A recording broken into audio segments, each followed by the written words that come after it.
बेटा 2022 के सभी सेट कंप्लीट हो गए। अब हम लोग 2021 का सेट देखेंगे। दो पेपर हुए, दो सेट थे इसके 2021 में, री एग्ज़ाम हुआ था बाद में।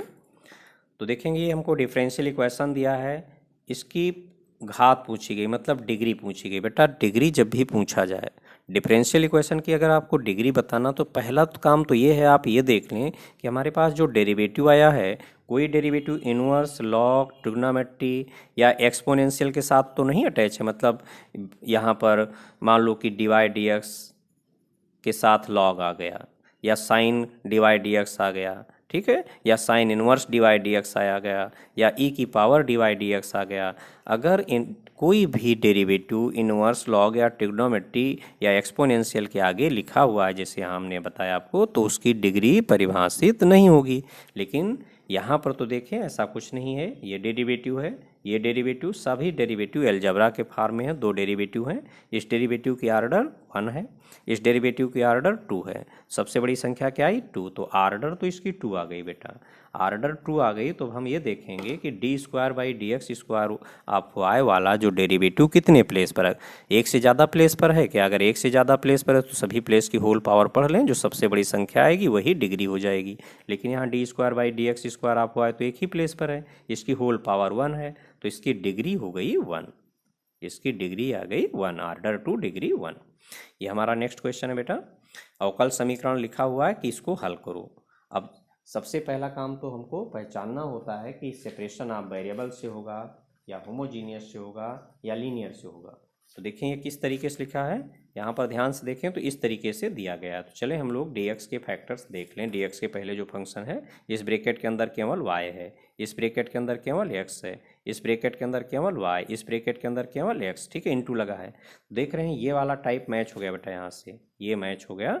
dx के पहले जो भी फंक्शन थे हमने फैक्टर्स करके देख लिया कि इस ब्रैकेट के अंदर या तो केवल x बना हुआ है या केवल y बना हुआ है, मतलब केवल x का फंक्शन है या केवल y का फंक्शन है, सभी ब्रैकेट्स में हमने देख लिए। देखें यहाँ केवल y का फंक्शन है, केवल x का फंक्शन है, केवल y का, और केवल x का, इनटू लगा है बेटा। तो ये सेपरेशन ऑफ वेरिएबल का क्वेश्चन हो गया। सेपरेशन ऑफ वेरिएबल का है तो उसको पहले हम x वाले फंक्शन को dx के साथ ले जाएंगे, y वाले फंक्शन को dy के साथ ले जाएंगे, फिर इंटीग्रेट कर देंगे।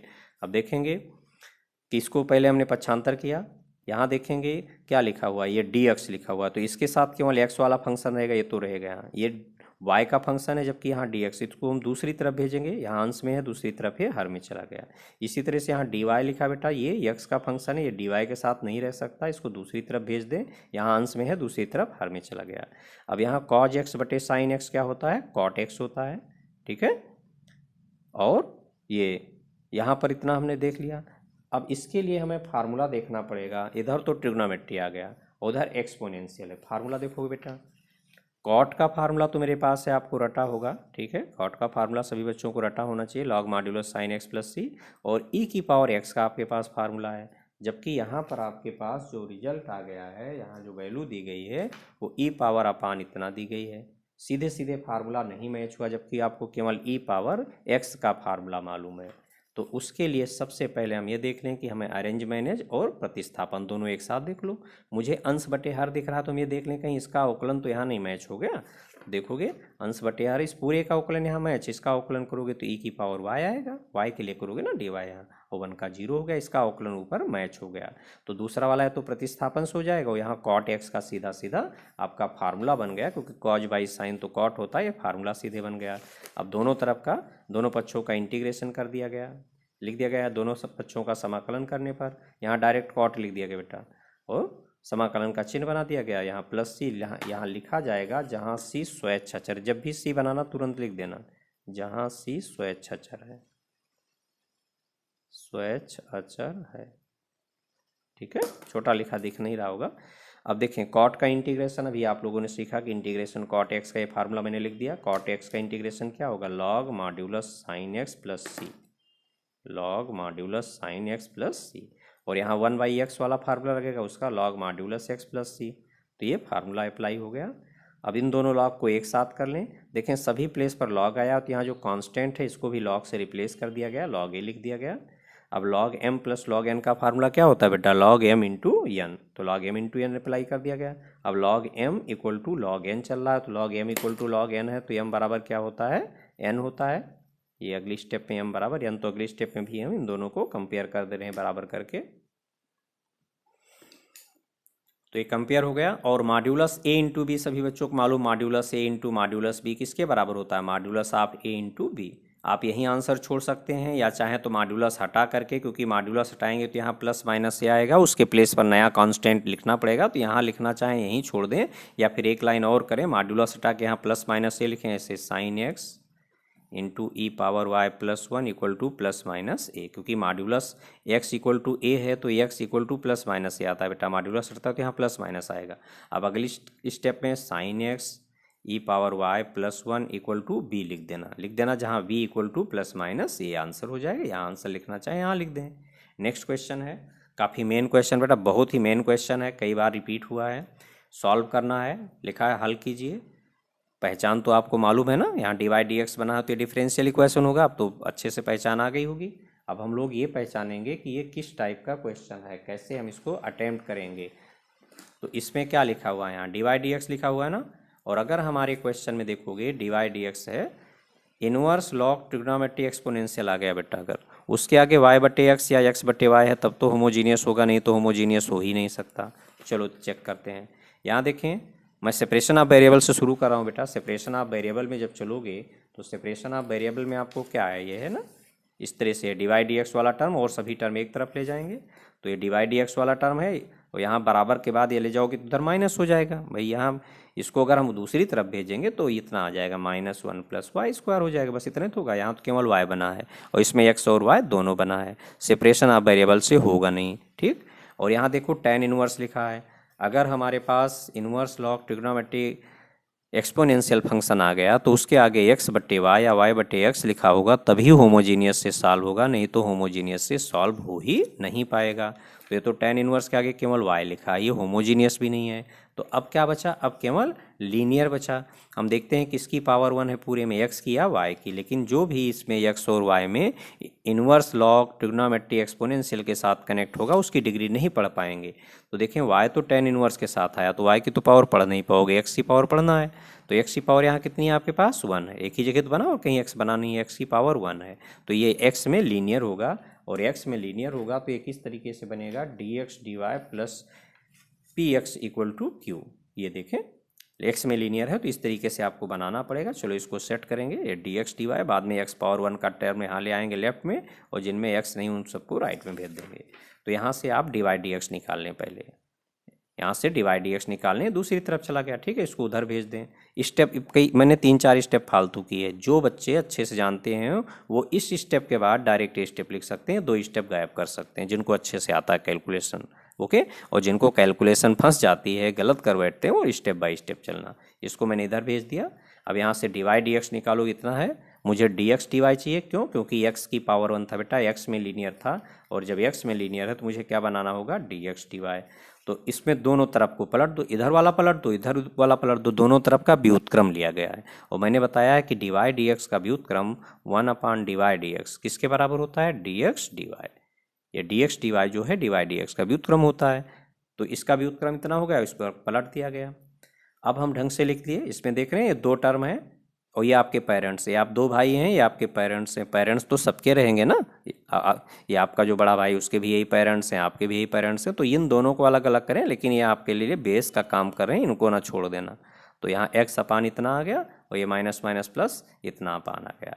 अब इसको हम इस तरह से सेट करेंगे, एक्स पावर वन वाला टर्म इधर ले आए, इसी को देख करके पूरा आपको करना है। तो इसमें एक्स पावर वन वाला ये टर्म है LHS में आ गया, इधर एक्स का कोई मैटर नहीं है, देख रहे हैं आप, यहाँ पर ये जो पोर्शन है इसमें एक्स नहीं नजर आना चाहिए, एक्स पावर वन वाला इधर आ गया। अब कंपेयर कर लें पी और क्यू, तो देखोगे पी कैसे कंपेयर होगा, यहाँ ये पी कंपेयर करने के लिए एक्स पावर वन वाले टर्म में जाएंगे, एक्स पावर वन को छोड़ दें, पूरा पी हो गया। तो यहाँ एक्स पावर वन को छोड़ोगे तो ऊपर 1 बचेगा, नीचे 1 प्लस वाई स्क्वायर बचा, ये पूरा क्यू हो गया। अब इंटीग्रेटिंग फैक्टर निकालोगे, ठीक, तो इंटीग्रेटिंग फैक्टर कितना आ जाएगा इसका, ई की पावर पी, और यहाँ क्या लिखा हुआ है नीचे बताओ, डी वाई लिखा है, तो पी डी वाई। तो ई की पावर इंटीग्रेशन के अंदर पी की वैल्यू हो गई 1/1 प्लस वाई स्क्वायर, और ये डी वाई। इसका तो बेटा सीधा फार्मूला है, सभी बच्चों को ये फार्मूला मालूम है, फार्मूले की लिस्ट हमने बनवाई है, आप लोगों को रट गया होगा कि 1/1 प्लस वाई स्क्वायर किसके बराबर होता है, tan इनवर्स y के बराबर। तो ये आ गया e की पावर tan इनवर्स y, ये इंटीग्रेटिंग फैक्टर आ गया। अब इसके बाद आपको फार्मूला मालूम है इंटीग्रेटिंग फैक्टर निकालने के बाद कि x में इंटीग्रेटिंग फैक्टर का मल्टीप्लाई करेंगे बराबर इंटीग्रेशन के अंदर q इंटू इंटीग्रेशन फैक्टर का मल्टीप्लाई करके सॉल्व करेंगे। तो यहाँ इंटीग्रेटिंग फैक्टर, यहाँ इंटीग्रेटिंग फैक्टर और q रख देंगे। अब हम इंटीग्रेटिंग फैक्टर तो मैंने आपको कैलकुलेट करके दिखा दिया। अब बेटा देखें इंटीग्रेटिंग फैक्टर क्या आया, e की पावर इंटीग्रेशन के अंदर p गया और नीचे देख रहे हो dx dy का केस था, यहाँ dy है तो dy लिख गया, वैल्यू रख दी गई। अभी आपको बताया था e power tan inverse y आ गया। सोल्यूशन क्या होगा, इसमें वैल्यू रख दें, फार्मूला है ना, रट गया होगा। इंटीग्रेटिंग फैक्टर यहाँ रख दें और यहाँ q की वैल्यू और इंटीग्रेटिंग फैक्टर की वैल्यू रख दें। ओके, अब इंटीग्रेशन में मैंने आप लोगों को बताया है कि अगर इंटीग्रेशन कर रहे हैं और आइलेट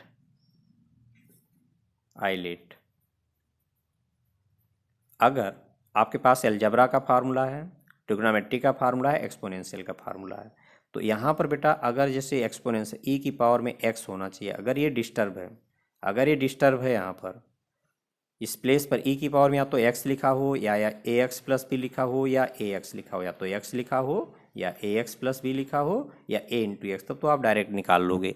लेकिन अगर इन तीनों में से नहीं आया, कुछ और आ गया, तो इसका डेरिवेटिव इनटू में मिलना चाहिए, नहीं इंटीग्रेशन नहीं हो पाएगा। यही हाल ट्रिग्नोमेट्री के साथ है, साइन x। ठीक है, यहाँ जो कोण है ये कोण या तो x टाइप का होना चाहिए या ax टाइप का हो या ax प्लस b टाइप का हो ट्रिग्नोमेट्री में। अगर इस टाइप का नहीं है, इस टाइप का नहीं है, इस टाइप का नहीं है, कुछ और लिखा, तो इसका डेरिवेटिव आपको इनटू में मिलना चाहिए, नहीं तो फिर बाई पार्ट्स में जाना पड़ेगा। ओके, तो आपने सीखा कि अगर एक्सपोनेंशियल में यहाँ पावर में देख लेंगे कि एक्सपोनेंशियल की पावर में या तो x लिखा हो या ax प्लस b या ax, तभी हम इसका डायरेक्ट फार्मूला लगा पाएंगे। इसके अलावा कुछ और लिखा है तो इसका डेरिवेटिव अवकलन हमें गुणा में मिलना चाहिए, नहीं तो किससे सॉल्व होगा बेटा, बाई पार्ट से। तो यहाँ देखो e की पावर में बेटा tan इनवर्स, लेकिन ये तो e की पावर माइनस उतना e की पावर प्लस है तो जुड़ जाएगा बेटा। ठीक है, घातांकों के नियम लग गया, a power m into a power n कितना हो जाता है, a power m plus n। तो ये दोनों पावर जोड़ोगे तो e की पावर में 0 आ जाएगा और e पावर 0 की वैल्यू 1 होती है, तो बड़ा सरल हो गया। ठीक है, अब इसका इंटीग्रेशन आपका सीधा सीधा बन गया। तो यहाँ से क्या आ गया, x into e power tan inverse y equal to tan inverse y plus c, यही आपका आंसर हो गया। यहाँ बेटा नेक्स्ट क्वेश्चन देखेंगे, लिखा गया है हल कीजिए, सॉल्व करना है। तो डिफरेंशियल इक्वेशन तो आप पहचान गए, जानते हैं कि अगर आपको सॉल्व करने के लिए कह दिया गया और डिवाइड dx बना है या इस तरह से, तो ये क्वेश्चन डिफरेंशियल इक्वेशन का होगा, ये तो आपको मालूम चल गया। अब पहचानना है कि ये सेपरेशन ऑफ वेरिएबल का होगा या होमोजीनियस का होगा। तो देखिए डिवाइड dx वाला टर्म है ना, इस टर्म को RHS में ले आए तो क्या हो जाएगा, tan x minus y. Separation of variable पहचान रहा हूँ बेटा मैं, ये डिवाइड dx वाला टर्म लेफ्ट में रखें और सभी टर्म राइट में ला के फैक्टर कर लें, तो इसका फैक्टर तो हो नहीं पाएगा बेटा। और इसमें x y दोनों प्रेजेंट है, इसका मतलब ये सेपरेशन ऑफ वेरिएबल से नहीं सॉल्व हो पाएगा। और होमोजीनियस भी नहीं है क्योंकि यहाँ tan x आया हुआ है। ठीक है, tan x भी है और cos स्क्वायर x भी है। जानते हैं कि अगर हमारे क्वेश्चन में इन्वर्स लॉग, ट्रिग्नोमेट्री, एक्सपोनेंशियल, इनमें से कोई भी फंक्शन आ गया तो उसके आगे या तो x बटे y लिखा हो या y बटे x लिखा हो तभी होमोजीनियस होगा, अदरवाइज होमोजीनियस मुझे चेक करना ही नहीं है। तो होमोजीनियस भी नहीं है। अब मुझे लीनियर चेक करना है, देखते हैं कि किसकी पावर 1 है, x की या y की, लेकिन हम उसी की पावर पढ़ पाएंगे जो इन्वर्स लॉग, ट्रिग्नोमेट्री, एक्सपोनेंशियल के आगे ना लिखा हो। देखें यहाँ x तो किसके आगे लिखा है, tan के आगे लिखा है ना, tan का कोण है, तो x की पावर नहीं पढ़ पाएंगे आप, y की पावर पढ़ें कहीं मिल जाए। तो ये y की पावर मिल गई, y पावर 1 है पूरे में, इसका मतलब ये y में लीनियर है। y में लीनियर है तो आपको इस तरह से बनाना है, divide dx plus p into y equal to q, इस तरीके से आपको सेट करना है। इसके पहले +1 बनाना, फिर p और q कंपेयर करना है। चलें इतना वर्क जल्दी से हम लोग कर लें। तो इसको अब ढंग से लिख लिया गया, यहाँ डिवाइड dx से पहले हमको +1 बनाना है ना, तो इससे डिवाइड कर दिया गया cos स्क्वायर x से सभी टर्म को, तो यहाँ 1 आ गया, यहाँ y अपान cos स्क्वायर x आ गया, यहाँ tan x अपान cos स्क्वायर x आ गया। तो 1 अपान cos स्क्वायर को क्या कहते हो बेटा, सेक स्क्वायर कहते हो, क्योंकि tan का डिफरेंशिएशन, tan का अवकलन सेक स्क्वायर होता है, इसीलिए मैं इसको साइन कॉज में नहीं बदल रहा हूँ। 1/cos स्क्वायर को मैंने सेक स्क्वायर लिख लिया क्योंकि अभी हमें इंटीग्रेशन करना पड़ेगा ना, इंटीग्रेटिंग फैक्टर निकालेंगे।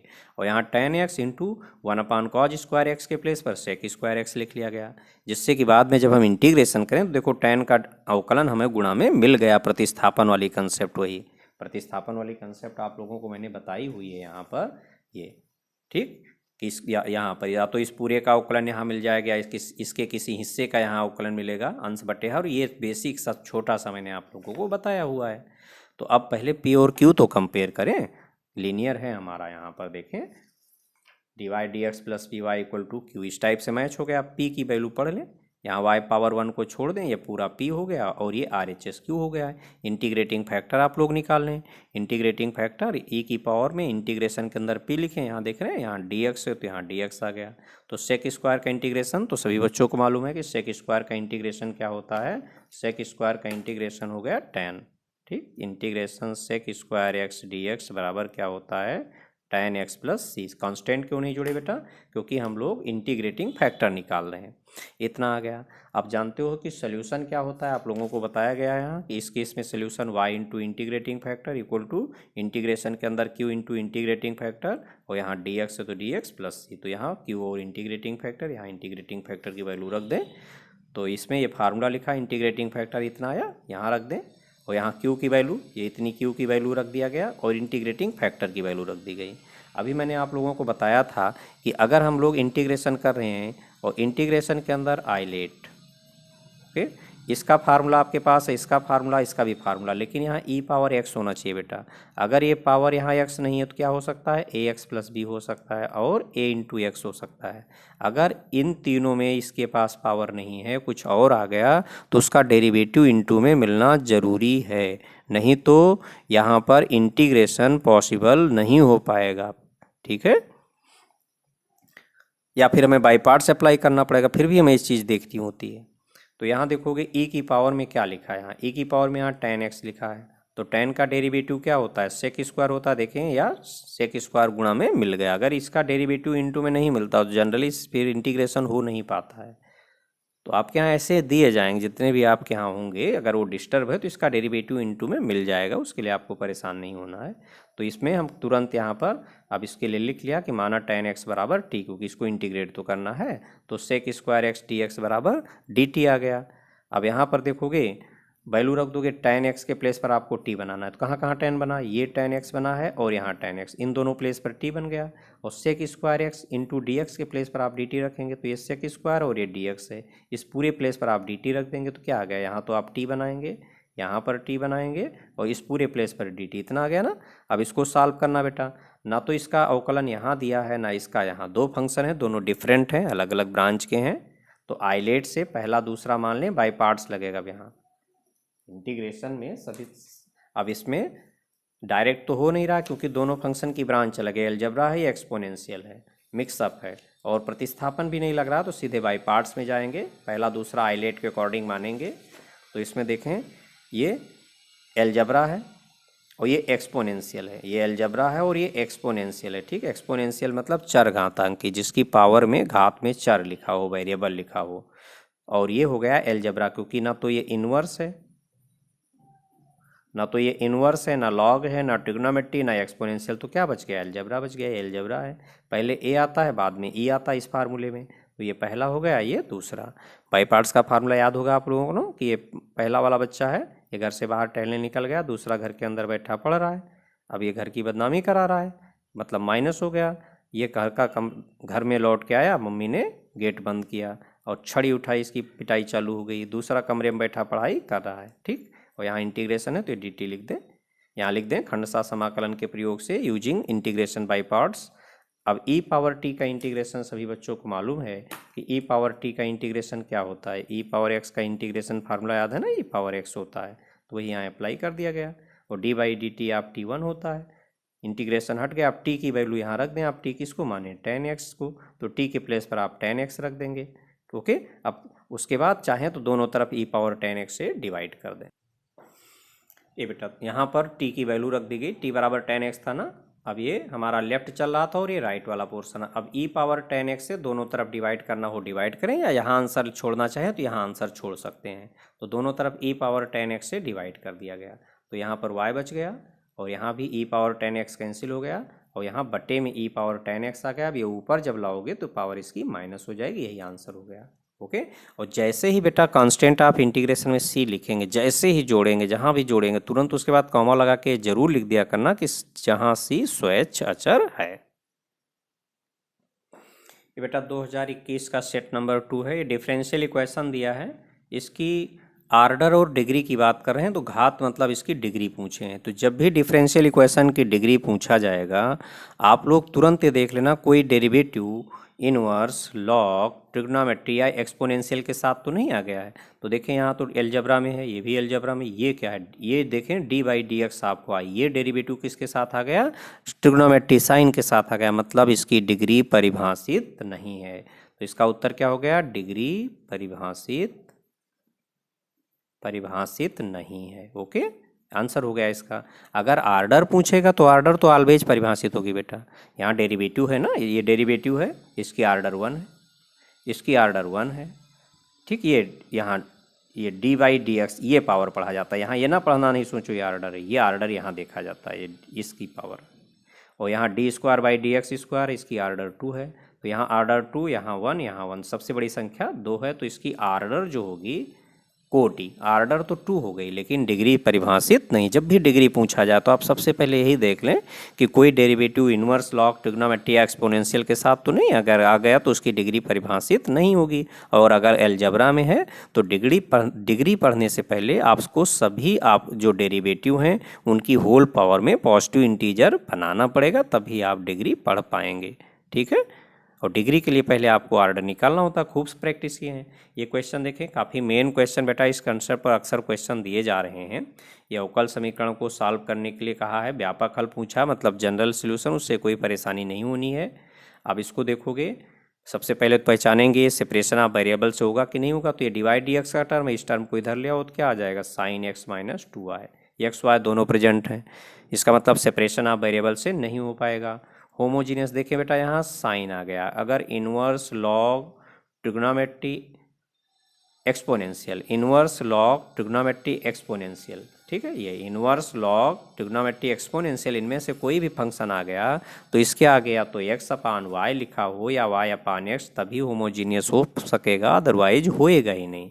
तो यहाँ पर ट्रिग्नोमेट्री आई है, साइन एक्स आया, क्या यहाँ x अपान वाई लिखा, नहीं लिखा है, तो होमोजीनियस नहीं होगा। अब हमको लीनियर चेक करना है, लीनियर में पूरे में या तो x की पावर 1 होना चाहिए या y की पावर 1, लेकिन जो x और y में जो भी इनवर्स, लॉग, ट्रिग्नोमेट्री, एक्सपोनेंशियल के साथ कनेक्ट है उसकी डिग्री हम लोग उसकी पावर नहीं रीड कर पाएंगे। x यहाँ साइन के साथ है, उसकी तो पावर पढ़ नहीं पाओगे, तो बचा क्या y, देखें y की पावर 1 है, एक ही जगह है, y पावर 1 आ गया, तो आपको y में लीनियर इस तरीके से सेट करना है, यहाँ +1 बना के p और q कंपेयर करना है। तो अपने आप यहाँ +1 बना है, p कंपेयर कर लें, यहाँ से y पावर 1 को छोड़ दें, यहाँ 2 हो गया p, ठीक है, चिन्ह सहित, और q हमारा साइन x। इंटीग्रेटिंग फैक्टर जानते हो, फार्मूला लिखा जाएगा बेटा, पहले इंटीग्रेटिंग फैक्टर का पहले यहाँ फार्मूला लिख दिया करना, ऐसे इंटीग्रेटिंग फैक्टर डायरेक्ट नहीं, पहले ऐसे e की पावर इंटीग्रेशन के अंदर p, और यहाँ ये dx है तो dx, उसके बाद फिर equal to e integration p की वैल्यू यहाँ रखेंगे, पहले ये लिखेंगे, छूट गया है। अब ये तो 2 तो कांस्टेंट बाहर आ गया, dx का इंटीग्रेशन x हो गया, ओके, क्योंकि इंटीग्रेटिंग फैक्टर में कांस्टेंट ऑफ इंटीग्रेशन नहीं जुड़ता है।